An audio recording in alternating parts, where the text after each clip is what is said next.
konsep orang kafir itu cuma dua. Bagaimana harta orang Islam itu berpindah ke dia, satu, dan bagaimana orang Islam ini tunduk murtad. Walan tardo ankal yahud walan nasoro hatta tatabi'a milatahu. Itu yang ada dalam pikiran mereka. Nggak ada orang kafir baik itu, nggak ada. Sama bila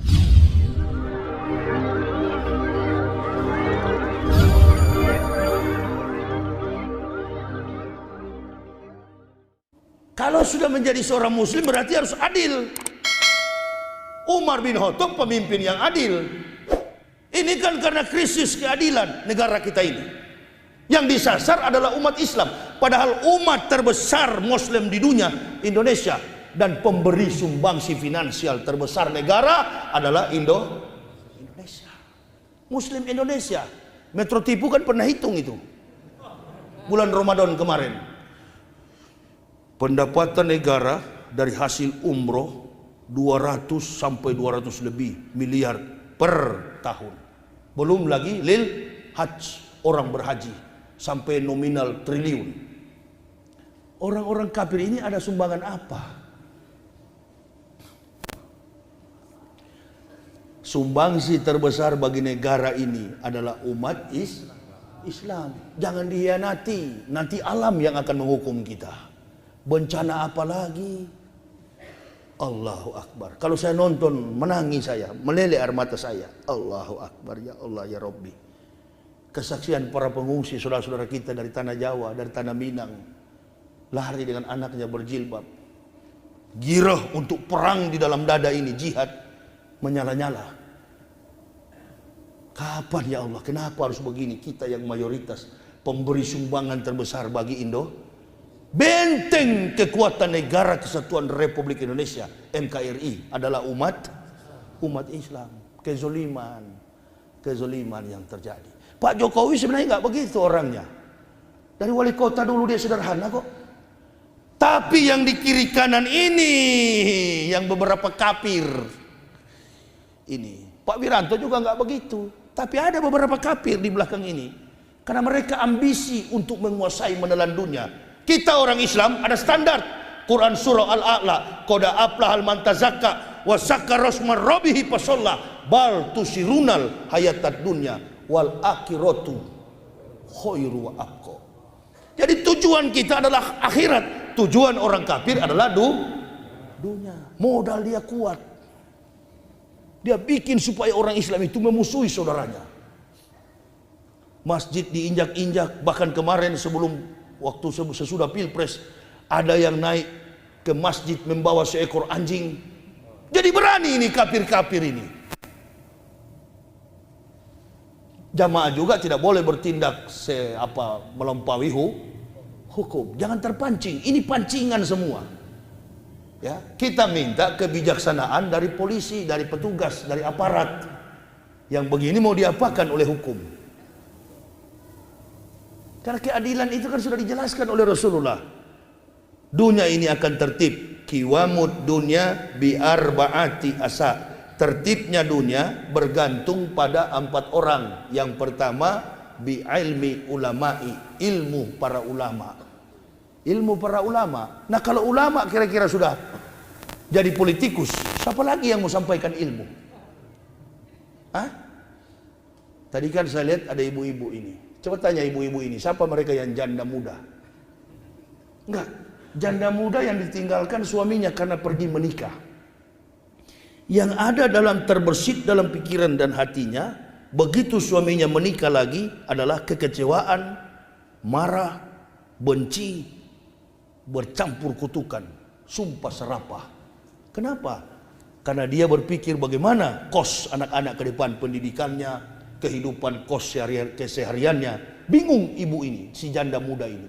Apa beda dengan kita kemarin ditinggalkan Pak Maruf? Nah ini gejalanya. Awal dari situ diagnosanya. Penyakitnya dari situ. Terpecah belah. Siapa yang pecah? Bercampur. Kalau kita sering baca buku Das Kapital atau Gospel Kapital, itu buku yang ditulis oleh Karl Marx. Itu bukan orang Jerman dia. Ada yang mengatakan Jerman, bukan, dia Yahudi, Jews. Orang Yahudi, tokoh PKI, tokoh komunis. Itu yang mengutak-atik. Tidak suka dengan Islam, tidak suka dengan Pancasila, tapi pura-pura suka. Baru kita yang cinta kepada NKRI, Pancasila, Persatuan Indonesia dianggap pembenci. Baru dituduh kaum radikal. Ini pembolak-balikan fakta menjadi kesalahan. Nah, kita umat Islam harus berbuat apa sekarang ini? Rapatkan barisan kita. Ini antara dua Indonesia ini ke depan. Kalau tidak hancur lulu berantakan, dua. Berarti akan ada kebangkitan Islam di masa datang. Mana kira-kira yang lebih berat dalam perasaan benak ibu bapak?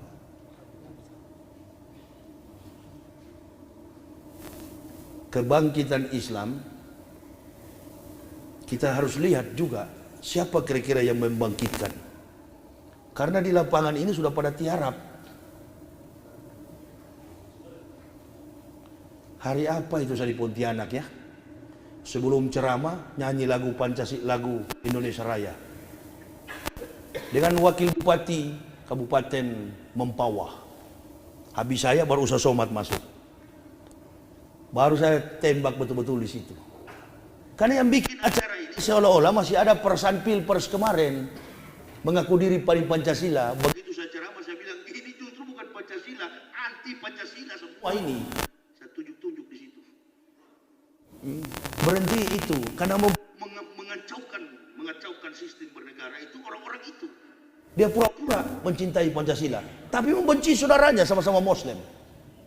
Hah? Mana bisa kita mencintai orang kafir sementara orang kafir menghina-hina nabi kita, agama kita, Tuhan kita, mereka hina. Lalu kita berteman dengan kafir, mengatakan kafir baik. Enggak ada. Konsep orang kafir itu cuma dua. Bagaimana harta orang Islam itu berpindah ke dia, satu, dan bagaimana orang Islam ini tunduk murtad. Walan tardo ankal yahudu walan nasoro hatta tatabi'a milatahu. Itu yang ada dalam pikiran mereka. Enggak ada orang kafir baik itu, enggak ada. Sama bilang ada. Saya dari sana kok. Hah? Yang baik itu di Al-Quran sudah jelas. La tazidana as-sadana si adawatan lillazina amanu liyahuda walazina asraku. Wala tazidana aqrabahum mawaddatan lillazina amanu allazina qalu inna nasra jalika bi anna minhum qisisina wa rubbana wa annahum la yastakhbirun.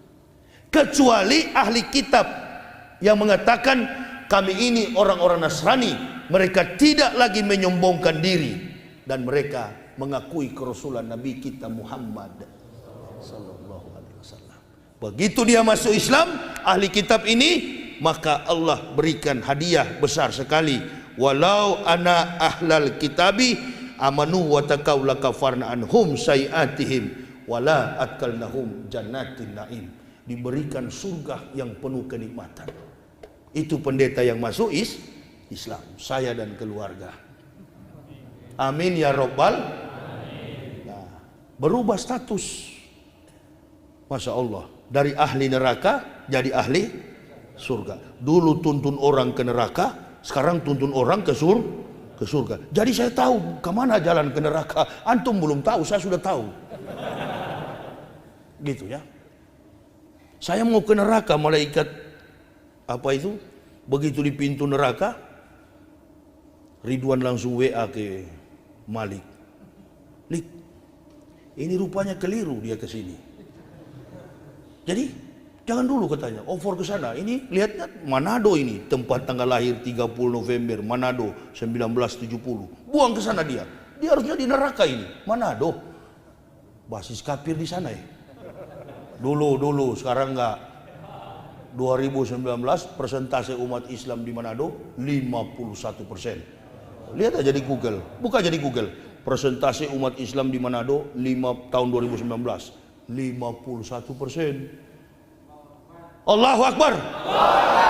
Saya ini Islamkan orang kafir itu tiap bulan pasti ada. Kemarin di Medan itu 17 orang bulan September. Setiap bulan pasti 2, 3, sudah ribuan. Tapi saya sisakan, jangan semua masuk. Nanti kalau semua siapa yang jadi kayu bakar kan? Mampuslah kau kafir. Itu ayat tadi jelas sekali kan? Inna atatnal lil kafirina salasila wa aklalau wa sa'iro. Neraka yang paling panas itu bagi orang kafir namanya sa'ir. Tuh. Jadi tidak boleh semua masuk Islam. Kalau semua yang masuk Islam, siapa yang di neraka? Kan begitu. Cuma kita berharap Pak Wali Kota masuk Islam. Amin ya Rabbal.